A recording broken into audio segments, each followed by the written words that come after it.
If I had my choice of an original body versus a reproduction, I'd certainly take the original.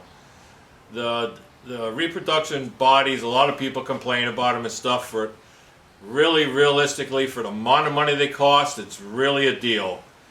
If somebody in the United States was to tool up to start making CJ2A tubs or MB tubs in this country, it would probably cost over $10,000 and nobody would buy them.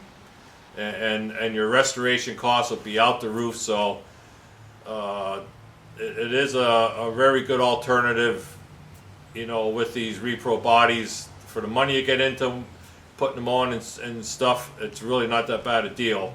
You do have to mess around with them to get them to fit a little bit, but I'm sure when those Jeeps were assembled at the factory, things didn't fall into place either, like a lot of people think they did. When I worked at Mack Trucks, the cabs came in the beginning of the line there. They had body guys down there working them to make them fit in the doors and all that stuff too. They weren't perfect. Stamping sheet metal isn't a perfect science. Every stamp you make, it's always a little bit different. But we wouldn't be restoring all these old Jeeps if it wasn't for MD1 bodies, because most of the bodies that are out there are unrepairable anymore.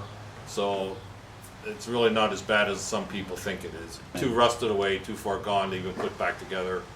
So and we sold a lot of body kits to people, and they put them together, took the Jeeps to car shows, won trophies with them and stuff.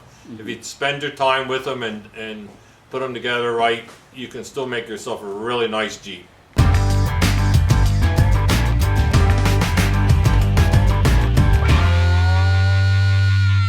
A couple new parts that we got done for the old Willys Jeeps is, one of the things is there's a little loop clamp for the throttle cable to hold it up at the top of the carburetor.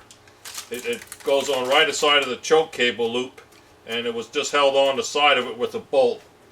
And these before weren't available, and most of these are missing as the throttle cables got taken off. Nobody put it back on, and it's just a little piece there, and it goes right on the carburetor side of the throttle cable.